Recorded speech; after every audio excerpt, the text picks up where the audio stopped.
जय श्री ओम नमः सिद्धेभ्यः। जय श्री ओम नमः सिद्धेभ्यः। सर्वमंगलमांगल्यं सर्वकल्याणकारकं प्रधानं सर्वधर्माणां जैनं जयतु शासनम्। पंच परमेष्टि भगवान के आचार्य श्री गुरुवर कुंद महाराज के आचार्य श्री पूज्य गुरुदेव विद्यासागर महाराज के परंतु तीर्थवर्ती निर्यापक श्रवण मुनिवर श्री सुधा सागर जी महामुनिराज की पूज्य मुनि संघ की दूसरे की निधि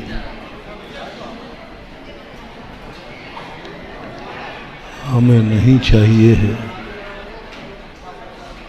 लेकिन हर व्यक्ति अपनी स्वयं की निधि का मालिक बनना चाहता है। दूसरा मेरे लिए खुशी देवे या न देवे, लेकिन मैं अपने आप में खुश रहना चाहता हूँ। दूसरे के कार्य में कर सकूं या न कर सकूं, कम से कम ये तमन्ना तो है ही कि मैं अपने स्वयं के कार्य पूर्ण कर सकूं। दूसरे को हम जिंदा रख सकें या न रख सकें, लेकिन स्वयं जिंदा रहने की इच्छा तो है ही। दूसरे को हम ज्ञानी बना सकें या न बना सकें, स्वयं ज्ञानी बनने की भाव तो होते ही हैं। दूसरे की हम निरोग रख सकें या न रख सकें, स्वयं तो निरोग रहना चाहिए। सब कुछ अपना हो, कैसी जिंदगी होगी? कुछ भी पराया ना हो। हमारी जिंदगी में जो कुछ भी हो सब अपना हो, स्वयं का हो, बड़ा शगुन मिलता है। कितनी अच्छा किराए का महल हो, लेकिन जो स्वयं की झोपड़ी का मजा है वो आनंद किराए के महल में नहीं। दूसरों के यहाँ भोजन सटरत भोजन करने में वो आनंद नहीं है। स्वयं की सूखी रोटी भी आनंददायी होती है, क्योंकि स्वयं की है। और स्वयं की हर चीज में हर व्यक्ति एक ही चाहता है, सब कुछ हमारा हो। मैं सोचूं तो अपने लिए सोचूं, देखूं तो हम अपना देखें, सुने तो अपनों की बात सुने, बोलें तो अपनों से बोलें, चलें तो अपनी मंजिल को छुपाएं, करें तो हम अपना काम करें। एक आनंद अलग है। पराये काम करने में कितना भी मेहनत हो, कितना भी पैसा मिलता हो, 1 करोड़ रुपए का भी पैकेज हो तो भी वो नौकर ही कहलाएगा। और एक सब्जी का भी हाथ ठेला लगाता है तो कम से कम वो हाथ ठेले का मालिक कहलाएगा। मालिक का एक आनंद है, अपने स्वयं की कमाई खाने का एक आनंद है। इसलिए तुम वो गाने में गाते हो ना, खून पसीने की मिलेगी तो खाएंगे, नहीं तो यारो हम भूखे। बहुत मजेदार पंक्ति। हर व्यक्ति यदि जिंदगी में यह सोच ले तो शायद मुझे नहीं लगता कि संसार में कोई दुखी होगा। 50% तो लोग दुखी इसलिए हैं कि मेरे पास सुख तो है, लेकिन कब कौन छीन लेगा। धनवान लोग दुखी हैं इसलिए कि पता नहीं कौन लूट लेगा। दुखी है, बहुत दुखी। धन है, सब कुछ है। जैसे आप यात्रा करते हैं और आपके पास अटैची में 1 किलो सोना है, आप सो नहीं सकेंगे। क्यों? कोई लूट ना ले, बस यही दुख है। सोने का आनंद कम है और लुटने का दुख ज्यादा। 1 किलो सोने की अनुभूति कम हो रही है, लेकिन लुटने का दुख हो रहा है, कोई लूट ना ले। यदि सारा संसार यही सोच ले, खून पसीने की मिलेगी तो खाएंगे, नहीं तो यारो हम। मैं इसलिए गाना तुम्हें याद दिला रहा हूं, तुम्हें हमारे शास्त्र पसंद नहीं आवे, हमारी बातें पसंद नहीं आवे, धर्म समझ में नहीं आवे, तो कम से कम फिल्मी गाने समझ लो। कुछ तो समझो, कहीं से तो समझो। हम तो कहीं से लाएंगे, लेकिन बेटा आना वहीं पड़ेगा। फिल्मी गाने सुधर जाओ। महाराज हमें तो कोई फिल्मी गाने बहुत अच्छे लगते हैं, हाँ चलो वही करो, उसी को जीवन में उतार दो। फिल्म भी किसी ना किसी शिक्षा के लिए ही बनती है। फिल्म में भी कोई ना कोई शिक्षा मिलती है। फिल्म में भी खलनायक बनाया जाता है, इसलिए नहीं कि खलनायक का प्रचार करना है, इसलिए कि खलनायक का अंत कैसे होता है ये दिखाने के लिए। क्यों दिखाया जाता है खलनायक को, और इतना बड़ा चढ़ा के दिखाया जाता है? मैं सोचता था कि पूरी पिक्चर में हीरो की चर्चा कम है, खलनायक के ठाठ ज्यादा। सारी दुनिया में रावण को इतना बलशाली दिखा दिया, सोने की लंका जब चलता था तो पृथ्वी कांपती थी, और श्री रामचंद्र जी को जितना दुखी दिखा सकते थे उतना दुखी दिखाया, जितना कमजोर दिखा सकते थे उतना कमजोर दिखाया, जितना असमर्थ दिखा सकते थे उतना असमर्थ दिखाया। सभी दर्शनकारों को मैंने देखा, पुराणों कथाओं को पढ़ा, रामचंद्र जी को सबसे ज्यादा कमजोर दिखाया, भूमि गोचरी बना दी, छोटी सी सेना ले ली, बहुरूपणी विद्या नहीं है, कुछ नहीं है। और रावण की जो प्रशंसा की गई, रावण का जो वैभव दिखाया गया, बहुत शक्तिशाली, रावण की सोने की लंका बना दी। एक बार भी रावण की आंख में आंसू नहीं लाया गया पूरी रामायण में। और रामचंद्र जी को इतना रुलाया कि नदियां बह गई। रामचंद्र जी के आंसुओं का वर्णन है, जहां देखो वहीं दुख, जहां देखो वहीं दुख। दुख की कहानी भरी है पूरी जिंदगी में। रामचंद्र जी से, अयोध्या से लेकर के पूरी जिंदगी में दुख ही दुख दिखाए, आंसू ही आंसू दिखाए, बेचारे रोते ही रहे।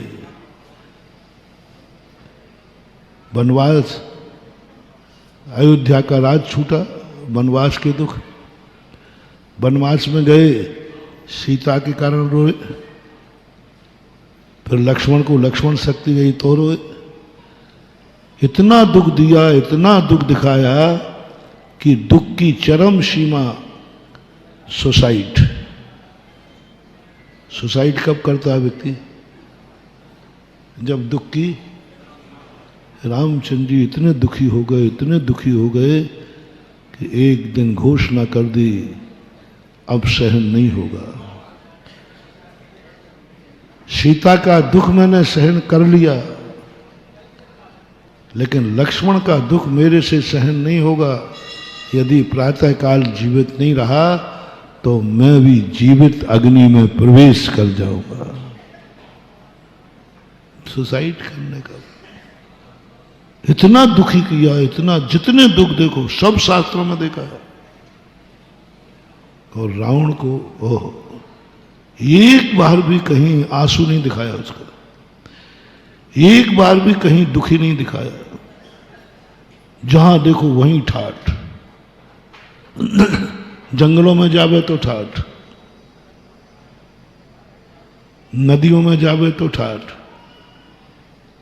देवता को पुकारें तो देवता जय जयकार करें। श्री राम की सेना में एक भी देवता नहीं था,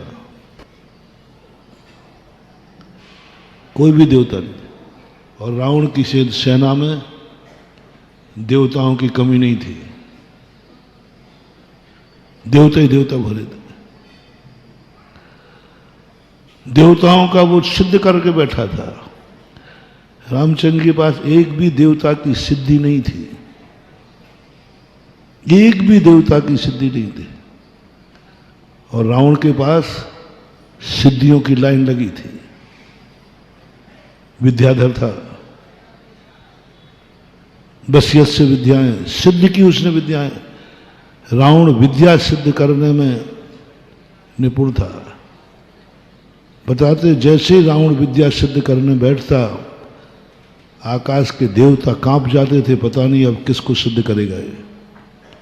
और जिसकी उस पर दृष्टि पड़ गई इसको सिद्ध करना है, रावण आज तक कभी विफल नहीं हुआ सिद्धियों में,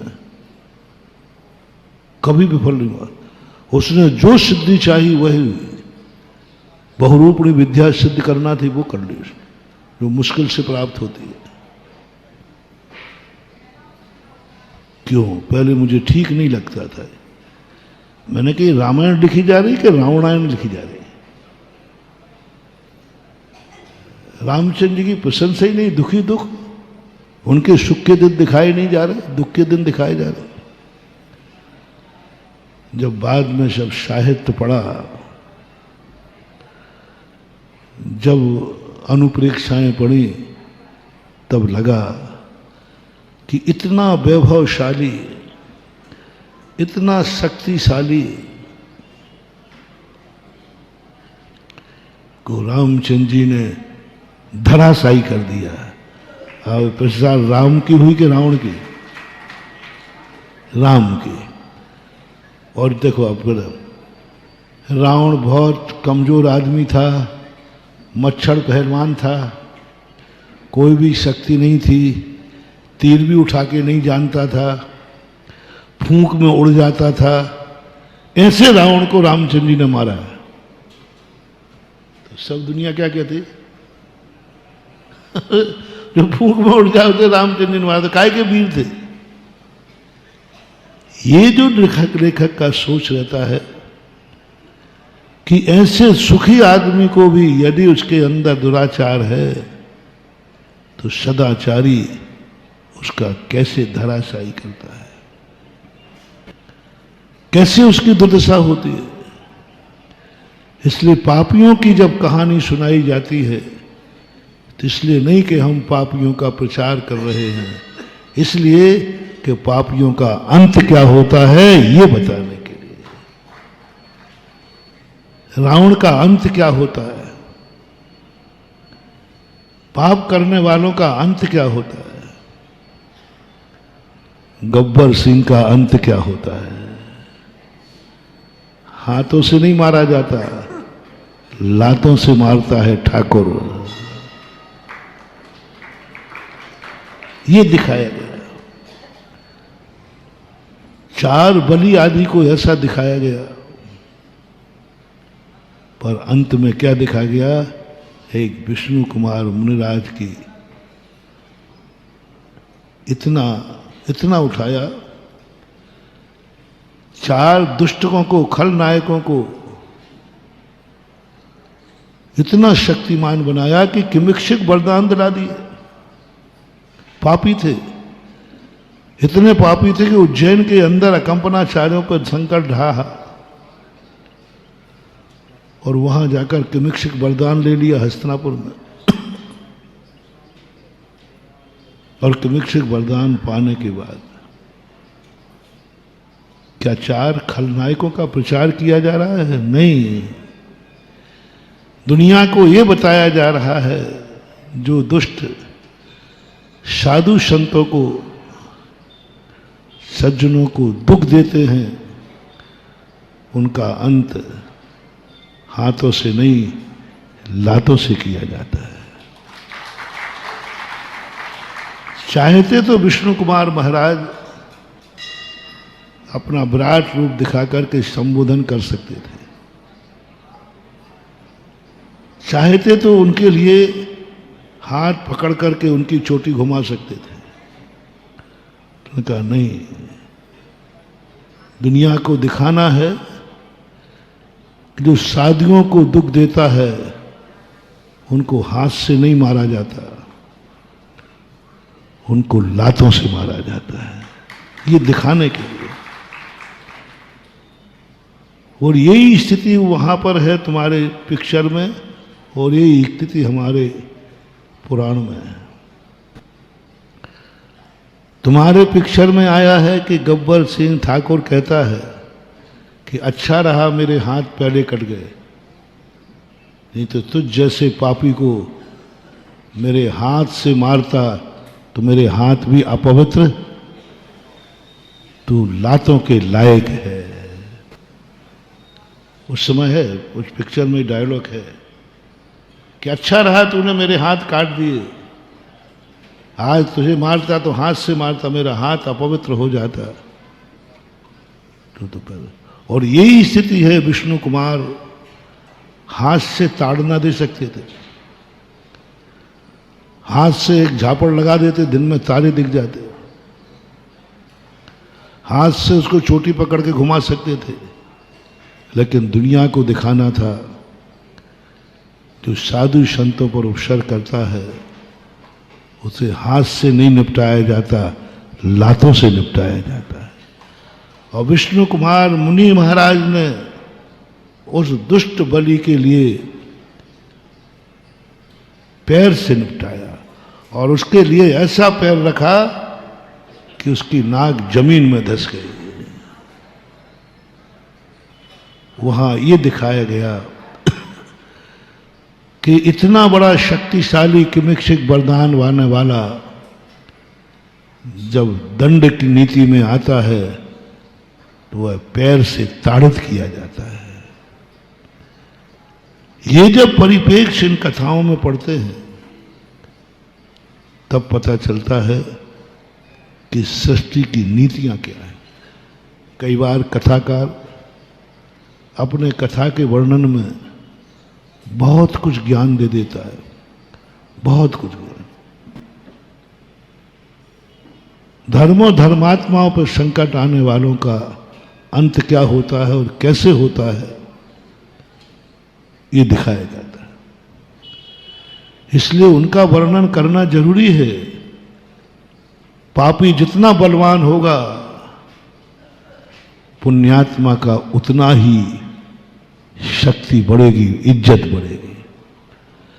दुश्मन जितना बलवान होगा, मोटिवेशन सावधान सभी लोग सुने, तुम लोग कभी गुस्सा किया करो तो अपने से कमजोर पे मत किया करो। तुम लोग तानाशाही दिखाते हो अपने कमजोर पे। अरे गुस्सा दिखाना है तो अपने बलजोर पे दिखाओ, जिससे तुम्हारी इज्जत बढ़ेगी। अरे ये व्यक्ति उससे बढ़ गया। हमेशा चाहो कि तुम्हारा दुश्मन बलशाली हो, तुम्हारा दुश्मन शक्तिशाली हो। पापी को हमेशा शक्तिमान दिखाओ, नहीं हो तो तुम और बना दो, बनाओ उसको। पापियों को शक्तिमान बनाओ, इतना शक्तिमान बनाओ तभी तो पाप करेंगे। कई लोग कहते महाराज जी क्या बात है, धर्मात्माओं के पास सब कुछ कम होता है, धन भी कम होता है, शक्ति भी कम होती है, कुछ नहीं हो। 24 घंटे आपके भक्तों के पास, भगवान के भक्तों के पास लोगों की बहुत शिकायतें होती हैं। महाराज हम दिन रात मालाएं फेरते, जाप देते, सबको धर्म करते, लेकिन गरीब के गरीब हैं, बीमार के बीमार हैं, दुखी के दुखी है, पूरा परिवार दुखी है। और हमारे पड़ोस में एक पापी रहता है जो आपका नाम भी नहीं लेता, मंदिर भी नहीं आता, नमोकार मंत्र भी नहीं पढ़ता, और महाराज क्या ठाठ है। यहाँ तो पहनने का भी सोने की चैन नहीं है, उसके पीकदान भी सोने की है। किसकी? पापी के पीकदान भी सोने की है। जो पाप कर रहा है सब विष्णु में पारंगत है, और देखो उनके पास ठाठ है। यहाँ खाने को पैसा नहीं है, वहां उड़ाने को पैसा है।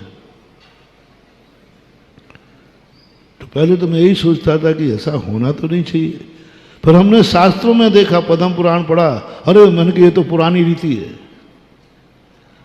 फिर मैंने सोचा ऐसा क्यों? प्रकृति से मैंने कहा, कर्मों से मैंने कहा, भगवान से मैंने कहा कि भगवान ऐसा क्यों?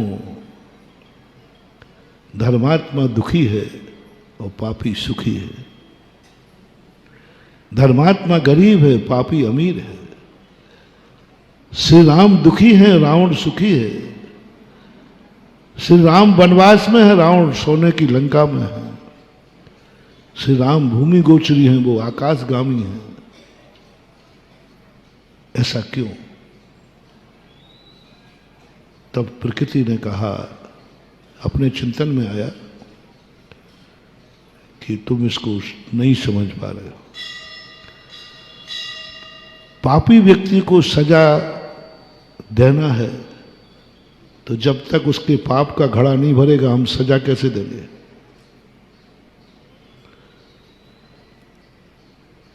एक आतंकवादी छुपा था, लोगों ने साहब कहा वो आतंकवादी है, तो पुलिस वाला कहता है मैं अभी उसको अरेस्ट नहीं कर सकता क्योंकि मेरे पास कोई सबूत, जब तक वो वारदात नहीं करेगा तब तक हम पकड़ नहीं सकते क्योंकि हमारे पास कोई साक्ष्य नहीं। तो प्रकृति ने एक पापानुबंधी पुण्य बनाया। पापानुबंधी पुण्य हमारे सिद्धांत ग्रंथ में बड़ा पावरफुल होता है।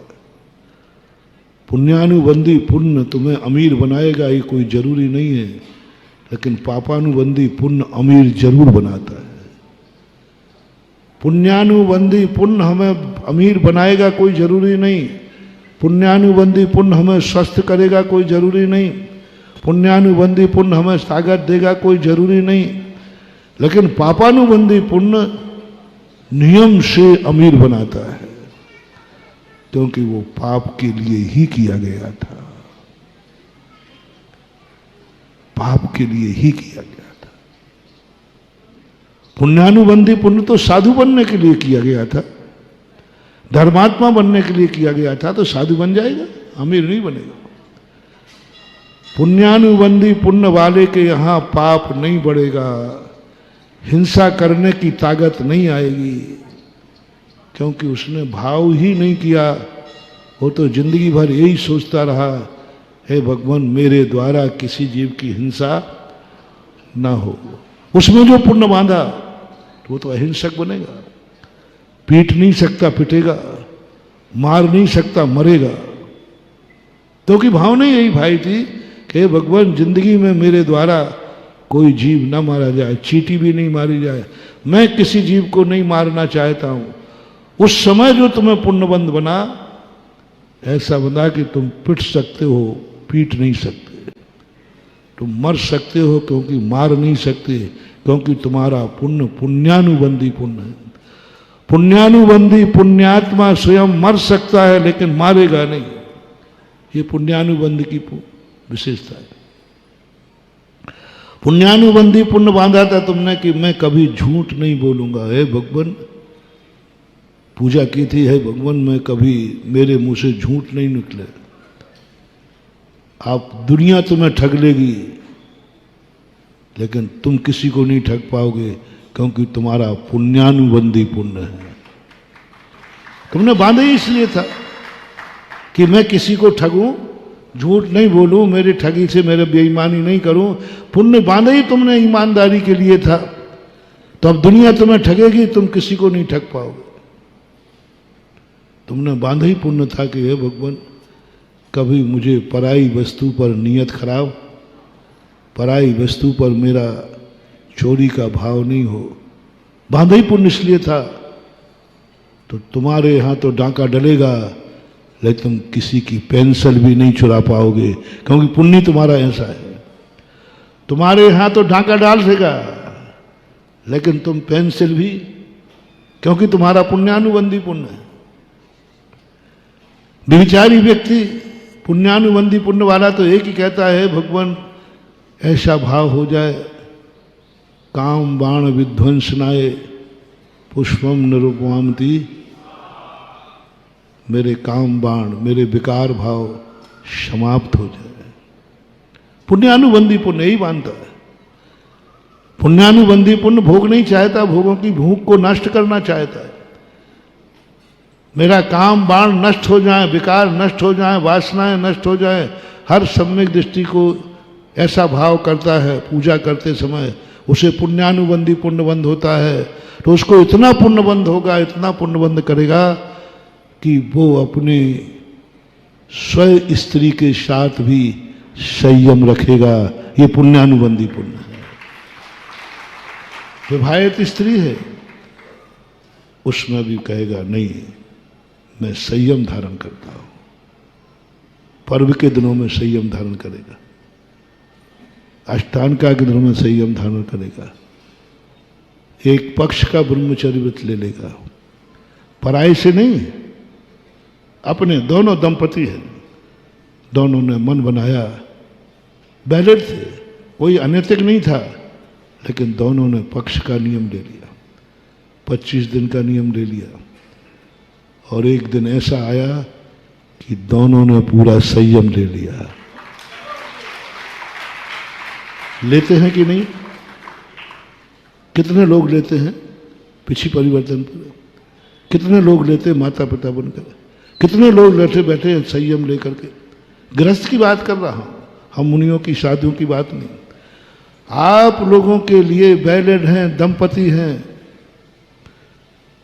कोई किसी बात की ना कानून से ना किसी से पाबंदी नहीं है, लेकिन पुण्यानुबंधी पुण्य कहता है नहीं, स्व स्त्री स्व पुरुष है तो क्या हुआ, इसका भी मैं त्याग करता हूं, दोनों संयम ले लेते। ये पुण्यानुबंधी पुण्य है।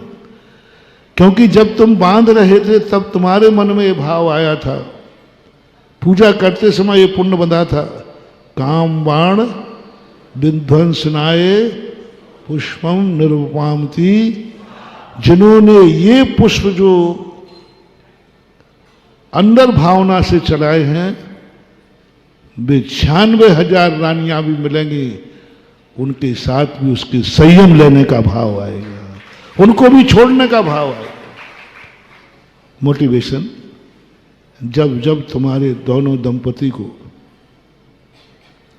संयम का भाव आवे, समझ लेना तुम्हारा पुण्यानुबंधी पुण्य का उदय आया है। पुण्यानुबंधी दोनों दंपति को संयम का भाव आया है। दोनों दंपति के लिए भाव आया है कि अब अपन शेष जीवन संयम के साथ व्यतीत करेंगे। ऐसा भाव कैसे आ गया? कभी पूजा करते समय तुमने ये काम बाण विध्वंसनाएं अंदर आत्मा से स्वीकार किया होगा, हे भगवान क्या है, इन भोगों को कितना भोग लिया, सोचा करता हूं भोगों से बुझ जावेगी इच्छा ज्वाला, परिणाम निकलता है लेकिन मानो पावक नहीं। ऐसा परिणाम तुम्हें पूजा करते समय आया होगा। कब? जब तुम पुष्प चढ़ा रहे थे, घुमेरी में नहीं, रटा हुआ नहीं। रटे हुए तो तुम लोग चढ़ा देते हो, और चढ़ाते चढ़ाते को मन में विकार भर रहे हो। कभी कभी सम्यक दृष्टि के मन में अंतर चेतना से आत्मा की पर्याय बन जाता है, उस समय उसको पुण्यानुबंधी पुण्यबंध होता है। और पुण्यानुबंधी ऐसा पुण्यबंध कर लेते हैं, ऐसे भी पुण्यानुबंधी पुण्य देखा जिन्होंने शादी के पहले दिन से दोनों ब्रह्मचर्य व्रत से रहे, जिंदगी भर विजय और विजया की कहानी एक आती है। गजब। जब मैंने इस कहानी को पढ़ा, मैंने कि कितना पुण्यानुबंधी पुण्य। वो पुण्य तुम्हें भोग की तरफ नहीं ले जा रहा, योग की तरफ ले जा रहा। भोग सामने है, कोई पाबंदी नहीं है, फिर भी अंदर की चेतना ने आवाज उठाई, नहीं अपन संयम धारण करेंगे। ये है कौन? पुण्यानुबंधी पुण्य। और इसी प्रकार परिग्रह में लगा लीजिए, पुण्य है उसका, लेकिन पुण्यानुबंधी पुण्य जो परिग्रह है उसमें भी परिमाण मान रहा है। देखो ये क्या है, जो नहीं है उसकी बात नहीं कह रहा हूं, जो है, जब कभी कई लोगों ने पूछा महाराज पुण्यानुबंधी पुण्य कैसे होता है, जो है जो पुण्य से मिला है उसमें भी परिमाण कर रहा है, उसमें भी परिमाण कर रहा है। पुण्य का उदय है, व्यापार है, धंधा है, पैसा आ रहा है, पुण्य का उदय है, उसका पैसा आ रहा है, लेकिन वो परिमाण कर लेता है मैं इतने से ज्यादा नहीं कमाऊंगा। पुण्यानुबंधी व्यापार चल रहा है, 24 घंटे दुकान खोले तो कभी बंद नहीं रहेगी, लेकिन पुण्यानुबंधी पुण्य कहता है मैं 5 बजे के बाद दुकान नहीं खोलूंगा। बनारसी दास बहुत बड़े व्यापारी थे रत्नों। पुण्यानुबंधी पुण्य का इतना व्यापार था उनका, लाखों करोड़ों का वनज करते थे, लेकिन नियम था उनका ठीक 4:30 बजे व्यापार बंद होगा। 72 मिनट पहले, समय अलग अलग लगा लेना, सूर्य अस्त होने के 72 मिनट पहले व्यापार बंद करते थे। करोड़ों का वैसा व्यापार आ जाए नहीं। अब देखो पुण्यानुबंधी पुण्य क्या कह रहा है, पैसा आ रहा है उसमें भी समय, ग्राहक आ रहे हैं उसमें भी नहीं, हमारे लिए नहीं चाहिए, हो गया हमारा काम, हो गया हमारा काम, हमारा टाइम पूरा हो गया। पुण्य के उदय से आए हुई वस्तु में परिमाण बांधने का भाव आ जाए, समझ लेना चाहिए तुम्हारा पुण्यानुबंधी पुण्य का उदय है। आए हुए में परिमाण, यह है वृत्ति का। इसलिए सम्यक दृष्टि का सदा पुण्यानुबंधी पुण्य उदय रहता है। अब सम्यक दृष्टि का तो हम एकदम गारंटी नहीं ले पाएंगे, लेकिन पूज्यवर नेमीचंद महाराज ने कोमट सार के अंदर वृत्ति का जरूर पुण्यानुबंधी पुण्य कहा। हर चीज का प्रमाण कर रहा है। वृत्ति बनने का फायदा क्या है, गृहस्थ को वृत्ति बनने का फायदा क्या, सदा उसका पुण्यानुबंधी पुण्य का उदय रहता है, क्योंकि वो जो है उसी को कम कर रहा है, बढ़ाने का भाव नहीं है। भोजन करने बैठा, पुण्यानुबंधी पुण्य का उदय है, उसमें हम साधु भी आ जाएंगे। पुण्यानुबंधी पुण्य का उदय है, भोजन रखा है, खाने की कोई मनाही नहीं है, लेकिन आज उपवास है। कौन करा रहा है उपवास, पुण्यानुबंधी पुण्य, क्योंकि तुमने नैवेद्य चढ़ाते हुए कभी अंतर चेतना में ये भाव आ गया होगा, क्षुधा रोग विनाशनाय। पूजा कौन कहते हैं कि पूजा क्रियाकांड है, कौन कहता है कि पूजा पाठ व्यवहार है, कौन कहता है पूजा बंद के कारण है। मुझे तो लगता है कि समय सार थ्योरी है और पूजा समय सार का प्रैक्टिकल है। पता नहीं इन कंजाइस्टों ने क्या मचा रखा है। पूजा पाठ ये है, ये तो पर की पूजा है, ये तो भगवान का गुणानुवाद है, ये तो बंद का कारण है, ये तो पुण्य बंद का कारण है, सोने की बेड़ी और लोहे की बेड़ी आदि आदि। अरे सुनो रे भाई, जैन दर्शन की कोई भी क्रियाकांड हो ही, कोई भी क्रियाकांड नहीं है, क्योंकि पर के लिए है ही नहीं। पूजा शुद्ध समय सार है, प्रैक्टिकल शुद्ध समय सार। कौन कहता है पर की पूजा हो रही है, कौन कहता है भगवान की पूजा हो रही है। दुनिया का मुझे पता नहीं है, लेकिन जैन दर्शन की पूजा पर की है ही नहीं। भगवान की पूजा करते ही नहीं, ये तो उसका बहाना है, झूठ है। जैसे वैसे ही झूठ है जैसे 2 दिन पहले, 4 दिन, 8 दिन पहले कहा था। आप लोग कहते हो भगवान महाराज ये मकान आपका ही है। सत्य है कि झूठ है? झूठ है, लेकिन चलता है, चलता नहीं।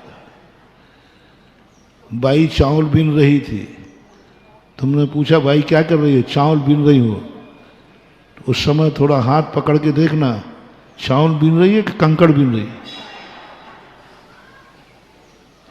बीन क्या रही है और कह क्या रही है?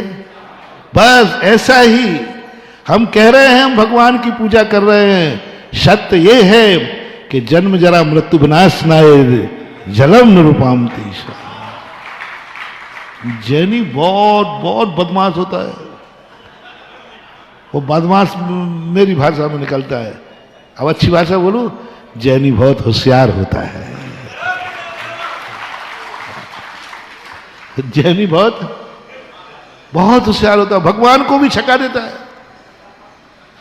कहता क्यों आए भैया? अरे भगवान आपकी पूजा करने आया हूं, आपका पूजा करना चाहता हूं, आपका गुणानुवाद करना चाहता हूं। पूरा गुणानुवाद भगवान का करेगा, अंत में गुणानुवाद तूने काय के लिए किया है? गुणानुवाद जैसे एक साहूकार होता ना, कोई गया सामने, बोले सेठ जी पैसा, अरे जितना चाहिए उतना ले जा, जितना चाहिए दे रहा है। बोले वो सहायता दे रहा है कि ब्याज कमाने के लिए दे रहा है? हाँ, यही है सबसे बड़ा, सबसे ज्यादा दुनिया में यदि कोई स्वार्थी होता है तो सम्यक दृष्टि। अभी तक तुमने यही सुना होगा, मिथ्या दृष्टि अज्ञानी स्वार्थी होता है, सम्यक दृष्टि निपट शुद्ध स्वार्थी होता है, जिसमें उसका कोई स्वार्थ नहीं। सम्यक दृष्टि अनर्थ क्रिया करते ही नहीं। अब देख लो, पूजा करने आया, सबने समझा अरे भगवान का बड़ा भक्त है, भगवान का बड़ा भक्त है, देखो भगवान की कितनी भक्ति कर रहा है, गुणानुवाद कर रहा है। ये सबको दिखाने के समान है, सत्य नहीं है, सत्य नहीं है, बहुत अंदर की बात है। सत्य ये है कि भगवान की पूजा के बहाने वो अपना जन्म जरा और मृत्यु का विनाश कर रहा है। शुद्ध अध्यात्म समय सार यही तो कहता है, अजर अमर अविनाशी, वो पूजा में बन रहा है। भगवान का पूजा कर रहा है, करा है, और किस लिए कर रहे हो? किसी से कहना मत, संसार ताप। भगवान का संसार के अपना संसार। अब बोलो कहां पर के लिए पूजा है? संसार का ताप मिटाना भी क्या क्रियाकांड है? जन्म जरा मृत्यु को जीतना क्या क्रियाकांड है? लो अब क्षुधा रोग पे आ गया, फिर जल चंदन अक्षत आ गया, भगवान की पूजा कर रहा, गुणानुवाद खूब किया। धीरे से पूछना काय के लिए किया है? बोले अक्षय पद प्राप्त है। ओह, समय सार में क्या लिखा है? यही तो लिखा है, यही तो लिखा है। छिज्जद्वा भिज्जद्वा निज्जद्वा अहजाद विप्लयम जम्मा तम्मा न गच्छतु तहा भी न परिग्रह मज्ज। यही तो लिखा है समय सार। मैं छिज जाऊं, भिज जाऊं, मर जाऊं, कुछ भी हो जाए, लेकिन मैं कुछ भी ग्रहण नहीं करने वाला हूं। यही तो यहां कह रहे हैं कि भगवान मुझे अक्षय पद प्राप्त है, अक्षतम निरुपामती। ये अक्ष आपको चढ़ाना तो मेरा बहाना है। यदि ये अक्षत अपने आप को चढ़ाएंगे तो लोग पागल आगरा भेज देंगे। इसलिए सारी दुनिया की दृष्टि में मैं भक्त बना रहूं और अपनी दृष्टि में मुझे अक्षय पद प्राप्त है, अक्षतम निरुपामती। स्वार्थ, कितना बड़ा स्वार्थ। दुनिया को छका रहा है, हम भगवान को अक्षत चढ़ा रहे हैं, और भाव क्या कर रहा है? अक्षय पद प्राप्त है, अक्षतम निरुपामती। नैवेद्य भगवान को चढ़ा रहा है, भगवान के गुणानुवाद कर रहा है। सत्य ये है, क्षुधा रोग विनाशनाय। अब ये कभी अंतर चेतना है। इसलिए महानुभाव, जैन दर्शन की कोई भी क्रिया सब निश्चय के लिए है। पंडित जी साहब दौलत राम जी, हेतु नियत को हुई। व्यवहार जितने हैं सब निश्चय के लिए हैं, और निश्चय के लिए जो किया जाता है, कारण में कार्य कर किया जाए तो व्यवहार भी निश्चय है, क्योंकि वो निश्चय का कारण है सम्यक दृष्टि का। पुण्यानुबंधी पुण्य का देखने में आ रहा है। एक जोक आता ना, जोक, अमेरिका वाला एक माला फिर रहा था, हे देवता ये रूस मेरे लिए कांटा है, रूस का नाश हो जाए। और रूस वाला माला फिर रहा था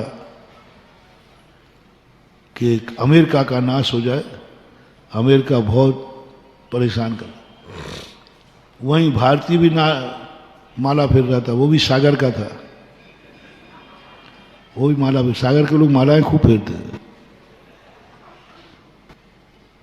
और यूं मानो कि एक सम्यक दृष्टि था, या यूं मानो कि एक बदमाश था, या यूं मानो कि एक स्वार्थी था, पर था वो सागर का। माला फेरते फेरते देवता आया, बोले भाई बोल तेरी क्या इच्छा है? बोले साहब रूस का नाश हो जाए, अमेरिका वाले ने कहा, इसलिए मैं माला फेर रहा। रूस वाले से पूछा कि अमेरिका तुम क्या कहते हो? बोले अमेरिका का नाश हो जाए। अब वो भारत के से मुझसे पूछा, सागर वाले थे, उन्होंने कहा साहब हम तो सागर के लोग हैं, बुंदेलखंडी है, संतोषी प्राणी हैं, हमें कुछ नहीं चाहिए, हमें तो जो तुमने दिया है, बुंदेलखंडी बहुत संतोषी प्राणी होता है, जो है उसी में गुजारते रहे, हमारी कोई इच्छा है ही नहीं, तो और माला क्यों फिर रहा है? भगवान है देवता, हम लोग दयालु चले, बुंदेलखंडी दयालु होते ही है, हम लोग दयालु है, अपने लिए तो कुछ करते नहीं, मर जाऊं मांगू नहीं, अपने तन के काज और परमार्थ के कारण मोह न आवे, अपने लिए कुछ नहीं चाहिए। इन दोनों को बहुत दिन से देख रहा था, माला फेरते हुए, इनको सिद्धि नहीं हो रही थी, बस देवता इन दोनों की भावना पूरी हो जाए, बस इससे ज्यादा अपन को कुछ नहीं चाहिए। ओम नमो हरिहंताणम नमो सिद्धाणम नमो, बस इन दोनों की माला, इन दोनों की भावना पूरी हो जाए। नमो हरिहंताणम नमो सिद्धाणम नमो हायरियाणम। देवता ने सोचा बड़ा परोपकारी है, दूसरे के लिए कर रहा है, अंदर की बात क्या है? ये दोनों निपट जाए मामला, होता है कई बार ऐसा ही। जब अपन व्यवहार में आएंगे, सम्यक दृष्टि सबसे ज्यादा नाटकखोर होता है। मिथ्या दृष्टि कभी नाटक नहीं करता। मिथ्या दृष्टि संसार में ओरिजिनलिटी रहता है, वो नाटक करते ही नहीं। जो बाहर से रहता है वो अंदर से रहता है, मिथ्या दृष्टि। वो शरीर को अपना मानता है तो बाहर से भी अंदर से मानता है। परिवार को, धन दौलत को अपना मानता है। अहमेदम एद मदम अहमेदस होम इमम एदम अन्नम जम्पर दब्बम सच्चित्ता चत्त निशंबा। मिथ्या दृष्टि की अंदर से मानता है, उसमें कोई भी ऊपर से नहीं रहता, अंदर से स्वीकार करता। देह जीव को एक गिने बहरातम तत्व मुदा है। शरीर और आत्मा को एक गिनता है, अलग अलग नहीं करता। परिवार वालों को भी मानता है, कल भी मेरे थे, आज भी हैं और कल भी रहेंगे, ऐसी धारणा बनती है। सबसे ज्यादा दुनिया में नाटकखोर है तो सम्यक दृष्टि। पूज्यवर अमृतचंद सूरी महाराज समय सार की आत्मख्याति टीका में कहते हैं कि संसार एक रंगमंच है, सम्यक दृष्टि इसमें पात नाटक खेल रहा है। दुनिया को दिखा रहा है कि मैं तेरा बाप हूं, दुनिया को दिखा रहा है कि मैं तेरा पति हूं, दुनिया को दिखा रहा है कि मैं तेरा भाई हूं। अंदर से चेतना में आ रहा है कोई कोई न नथी रे, कोई किसी का कुछ नहीं है। कितना बड़ा धोखा, कितना बड़ा नाटक। नाटक खेलने वाला व्यक्ति जब अच्छा नाटक खेलता है तो सामने वाले रो पड़ते हैं, उनको लगता है कि ओरिजिनल है। जब रामायण दिखाई जाती थी ना तो बताते उड़ीसा वगैरह में लोग अगरबत्ती और फल फूल लेके बैठते थे, अब रामचंद्र जी आ रहे हैं और सीता मैया आ रही है, लखन भैया आ रहे, आरती उतरती थी। अब उन्हें मालूम नहीं है कि ये टीवी पर राम है, अंदर से तो अरुण गोयल है। बाहर से सीता है, अंदर से तो दीपिका है। बाहर से लक्ष्मण है, अंदर से सुनील लहरी है। बाहर से रावण है, अंदर से तो त्रिवेदी है। बाहर से देख रहा है श्री राम को, राम मत बोल, रावण बोल रहा है। अंदर देखो दोनों चाय पी रहे हैं बैठ करके।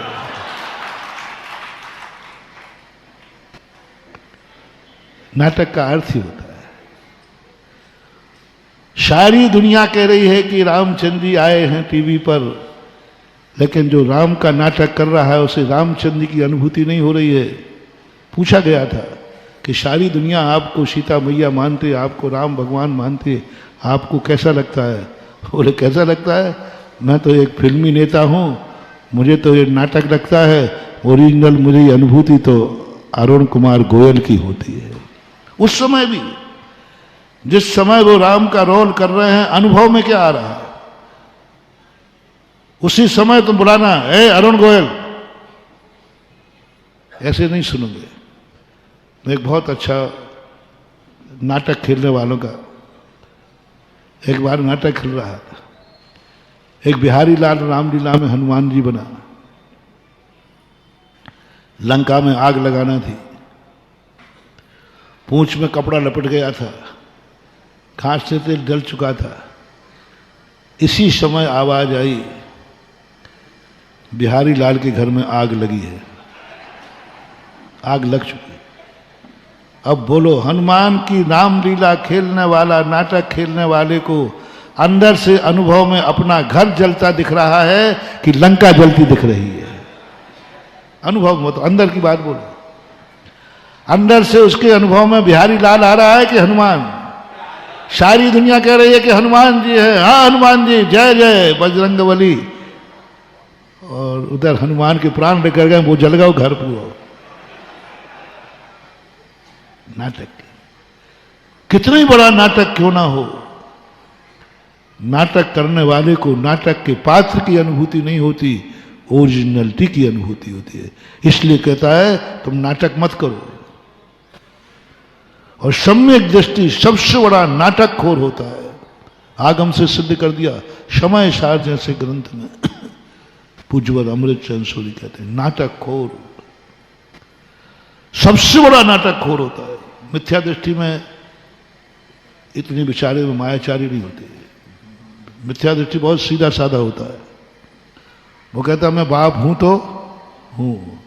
सम्यक दृष्टि तो ऊपर से दिखाता है कि बेटा तू मेरा है, मैं तेरा हूं, और अंदर से कहता है, सोच रहा है कोई कोई न नथी रे, कोई किसी का नहीं है। पृथक पृथक चर्म और शरीर कूपा। जब शरीर ही मेरा नहीं है तो तुम मेरे कैसे हो सकते हो? अनुभव की बात कर रहा हूं, अंदर चेतना की बात कर रहा हूं। बेटे को गोदी में लिए कह रहा है, बेटा कह रहा है, और अंदर अनुभव में आ रहा है कोई किसी का नहीं है। एको में शास दो आदा, नान दंसन लखड़ो, शेषा में बाहरे बाबा, सब्बे से कोई किसी का नहीं, मैं एक हूं। और तुम खुद नाटक खोरो, तुम्हारे नाटक खोर बताओ। घर में कहते हो बेटा पापा सब, और मंदिर में देखो मैं ये काकी ये कत्तुलिए सब ही आते, तन धन को साथी समझा था पर ये भी छोड़ चले जाते, मेरे न हुए मैं इनसे अति भिन्न अखंड निराला हूं, निज में समरस। ऐसा कुछ कहते हो नाटक। और घर में कुछ है, मंदिर में कुछ है। मंदिर में भगवान से कहता भगवान कोई नहीं है, अरे तू तो अभी कह के आया बेटा को दुकान। अब भगवान आप सर्वज्ञ का नहीं जानते हो, ये सब नाटक है, अन्यथा ये लोग सब गड़बड़ कर देंगे, हमें घर से निकाल देंगे। पूरा 100% नाटक होता है इसमें। पर पदार्थों से संबंध जोड़ता हुआ भी वो जल से भिन्न कमल है, कादे में हेम अमल है। कीचड़ में रहता है, सोना बन के रहता है। जल में रहता है, लेकिन जल से भिन्न कमल रहता है। ये पुण्यानुबंधी पुण्य का सोच। उपवास करने का भाव आ रहा है, उपवास करने का भाव आ रहा है, रस त्याग करने का भाव आ रहा है, एकासन करने का भाव आ रहा है। महानुभाव, तुमने पूजा करते समय कभी अंदर चेतना से कहा होगा मुझे रोटी नहीं चाहिए, क्षुधा रोग विनाशनाए? अंदर से, ऊपर से तो तुम करते रहते। कभी ऐसा स्पर्श हो गया होगा, कभी अंदर से आवाज आ गई होगी, नहीं मुझे नहीं चाहिए रोटी, मुझे नहीं चाहिए शतरस भोजन, मुझे नहीं चाहिए। हे भगवान, इस पूजा का फल यह मिले कि मैं क्षुधा रोग का नाश करके कर दूं, बस ये भाव आया हो। ये पुण्यानुबंधी पुण्य को आता है, ये भाव सम्यक दृष्टि को आता है। मुझे नहीं चाहिए भोजन। शतरस भोजन थे, घर में भरे हुए थे, चक्रवर्ती के भोजन है,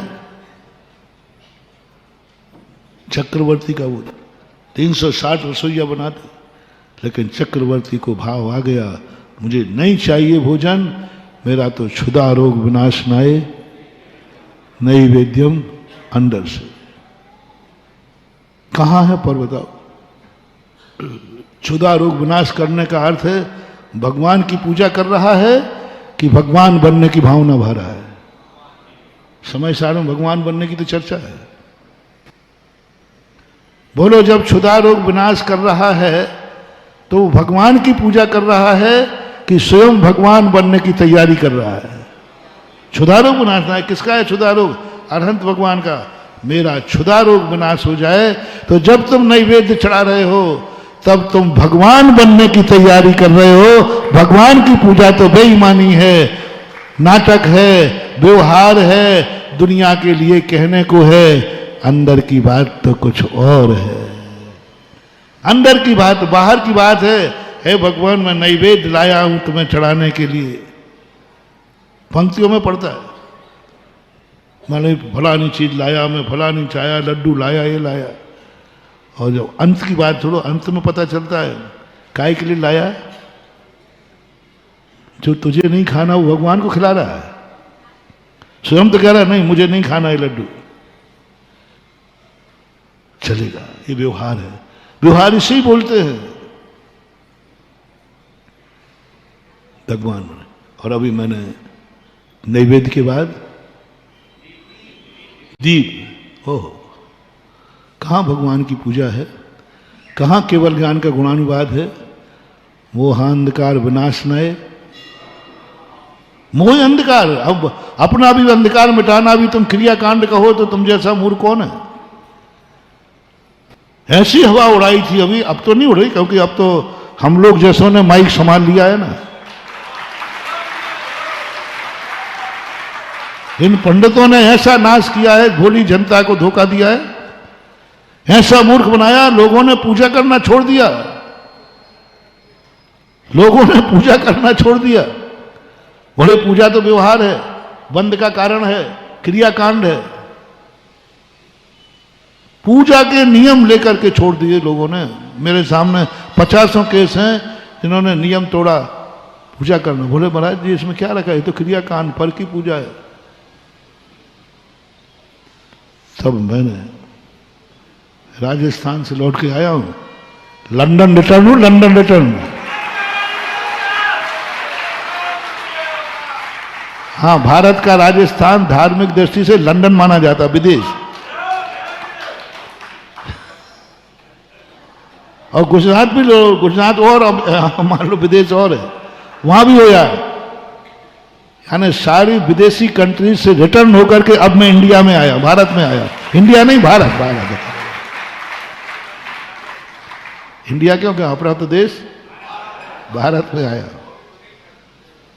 जब मैंने कहा कि क्या मचा रखा है, तब समाज को ललकारा मैंने कि ये बताओ, मोह अंधकार विनाशनाय दीपम निरुपामती, बताओ इसमें कौन सा क्रियाकांड हो रहा है? भावना भा रहा है कि मेरा ज्ञान, मैं ज्ञान घन स्वरूपी हूं। मेरी खुद की संपत्ति हो, मेरी खुद की संपत्ति हो, मेरा द्रव्य हो, मेरा गुण हो, मेरी पर्याय हो, मेरी आंखें, मेरी इंद्रियां मेरे लिए हो, पराये के लिए नहीं। मेरा धन मेरे लिए हो, परायों के लिए नहीं। मेरा हर कार्य मेरे लिए हो, परायों के लिए नहीं। मेरा हर प्रवचन परायों के लिए नहीं, मेरे लिए हो। मेरे प्रवचन परायों के लिए नहीं। पूज्यवर उमा स्वामी महाराज ने उपदेश को स्वाध्याय में रखा है।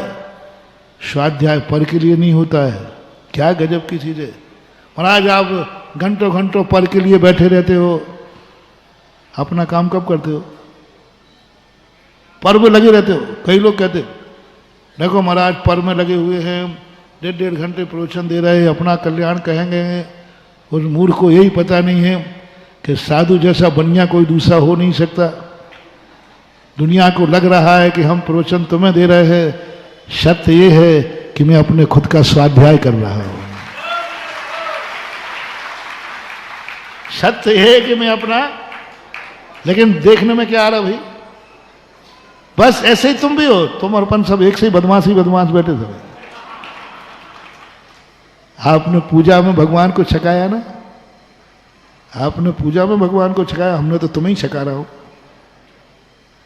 बताओ सबसे बड़ा बदमाश कौन है?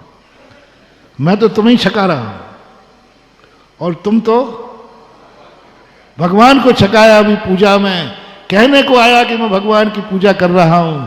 सत्य यह है कि मैं अपनी जिंदगी का सुधार कर रहा हूं। शायद ये अनुभूति अपन को आ जाए, पूजा में भी मालिक पने की अनुभूति हो जाएगी।